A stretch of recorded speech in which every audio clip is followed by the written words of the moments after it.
Trinité, doctrine biblique sur un seul Dieu en trois personnes. Que dit la Bible sur la présence de Dieu? La Bible ne se donne même pas la peine de faire l'apologie de l'existence de Dieu.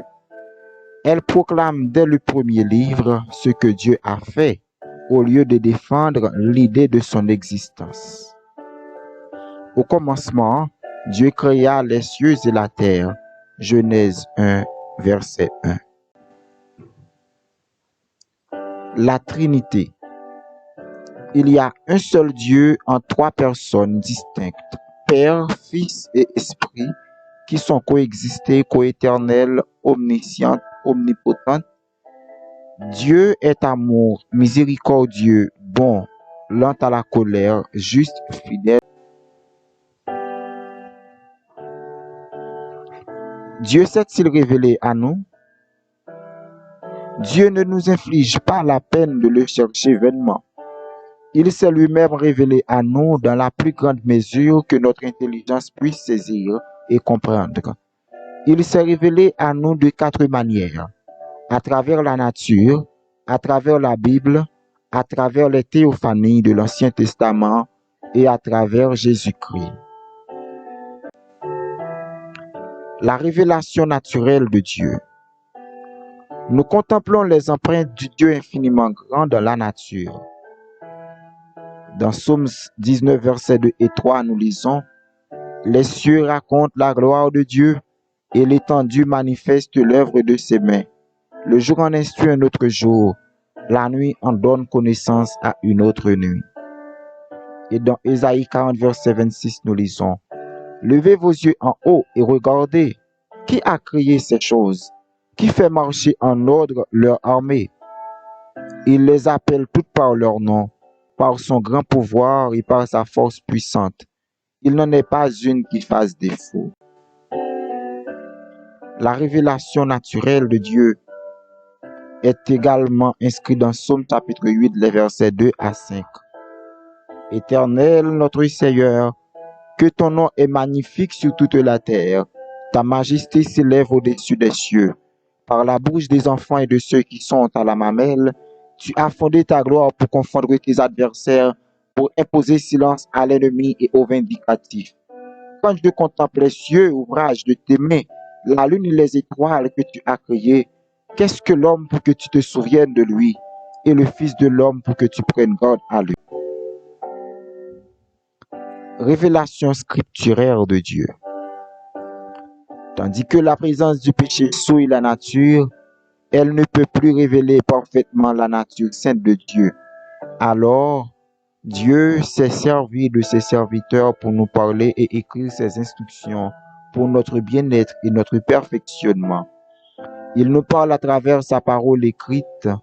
Il nous y révèle son caractère saint et sacré, aimant et doux, miséricordieux et juste. Dans 2 Timothée 3, versets 16 et 17, nous lisons: « Toute écriture est inspirée de Dieu et utile pour enseigner, pour convaincre, pour corriger, pour instruire dans la justice, afin que l'homme de Dieu soit accompli et propre à toute bonne œuvre. » Et dans 2 Pierre 1, verset 21, nous lisons également: « Car ce n'est pas par une volonté d'homme qu'une prophétie a jamais été apportée, mais c'est poussé par le Saint-Esprit que des hommes ont parlé de la part de Dieu. » Les théophanies de l'Ancien Testament. Dieu a maintes fois s'est manifesté à travers l'Ancien Testament afin que les humains puissent le voir sous une forme quelconque. Puisqu'il a tout créé et qu'il transcende espèces et objets, il peut prendre la forme de n'importe quel être vivant ou d'objet inanimé. Une théophanie est donc une manière dont Dieu s'est manifesté ou s'est montré à l'homme. Dieu s'était montré à Abraham sous une forme humaine. L'Éternel lui apparut parmi les chênes de Mamré, comme il était assis à l'entrée de sa tente pendant la chaleur du jour. Il leva les yeux et regarda, et voici 3 hommes étaient debout près de lui. Quand il les vit, il courut au-devant d'eux, depuis l'entrée de sa tente et se prosterna en terre. Genèse 18, versets 1 et 2. Dieu s'était montré à Moïse dans un buisson enflammé. L'ange de l'Éternel lui apparut dans une flamme de feu au milieu d'un buisson. Moïse regarda et voici, le buisson était tout en feu et le buisson ne se consumait point. Exode 3, verset 2.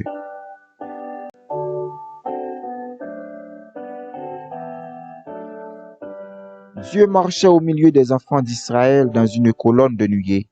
Il restait auprès des Israélites durant la nuit dans une colonne de feu. Selon Exode 13, verset 21, l'Éternel allait devant eux le jour dans une colonne de nuée pour les guider dans leur chemin, et la nuit dans une colonne de feu pour les éclairer, afin qu'ils marchassent jour et nuit. Un seul Dieu en trois personnes, la pluralité dans la divinité. Depuis le premier verset de la Bible, la pluralité dans la divinité est constatée.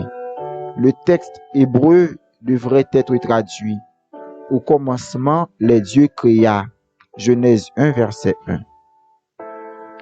C'est écrit ainsi pour présenter la pluralité dans la divinité et l'unité dans la diversité. Quand il s'agit de faire l'homme, Dieu a dit, selon Genèse 1, verset 26, « Faisons l'homme à notre image, selon notre ressemblance. » Or, dans le verset suivant, on lit, « Dieu créa l'homme à son image, il le créa à l'image de Dieu, il créa l'homme et la femme. » Genèse chapitre 1, verset 27. Après le péché, Dieu s'exprime comme étant plusieurs personnes. L'Éternel Dieu dit, « Voici, l'homme est devenu comme l'un de nous pour la connaissance du bien et du mal. Empêchons-le maintenant d'avancer sa main, de prendre de l'arbre de vie, d'en manger et de vivre éternellement. » Genèse 3, verset 22.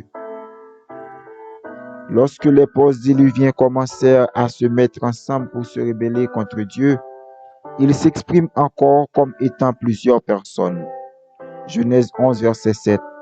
Allons, descendons et là confondons leur langage, afin qu'ils n'entendent plus la langue les uns des autres.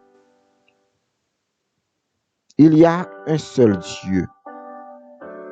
C'est très fascinant, très profond et très mystérieux. Et si nous pouvions saisir cette réalité, Dieu serait trop petit pour être Dieu. Cependant, ce mystère nous est imposé expressément. Il y a un seul Dieu en trois personnes. Deutéronome 6, verset 4 se lit en hébreu. Shema Israël, Adonai Elohenu, Adonai Echad. Ce qui signifie, écoute Israël, le Seigneur est notre Dieu, le Seigneur est un. Donc, il n'y a pas plusieurs dieux, mais il y a un seul Dieu. Qui sont les trois personnes de la Trinité? Les trois personnes de la Trinité sont le Père, le Fils et l'Esprit. Et comment le savons-nous? Christ les a mentionnés lorsqu'il ordonna la grande commission à ses disciples. Selon Matthieu 28, verset 19, il a dit, « Allez, faites de toutes les nations des disciples, les baptisant au nom du Père, du Fils et du Saint-Esprit. » Et dans 2 Corinthiens chapitre 13, le verset 13, Paul les a mentionnés dans sa bénédiction apostolique. Que la grâce du Seigneur Jésus-Christ, l'amour de Dieu et la communication du Saint-Esprit soient avec vous tous. Qui est Dieu? Dieu est le Créateur, il est souverain et roi, il règne éternellement et nous le devons adoration.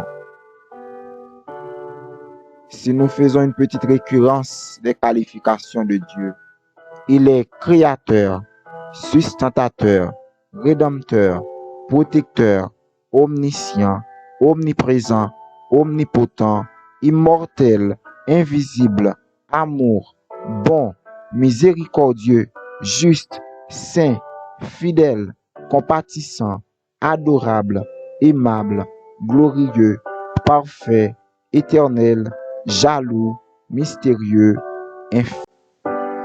Pour comprendre la Trinité, le Père est Dieu, le Fils est Dieu, l'Esprit est Dieu.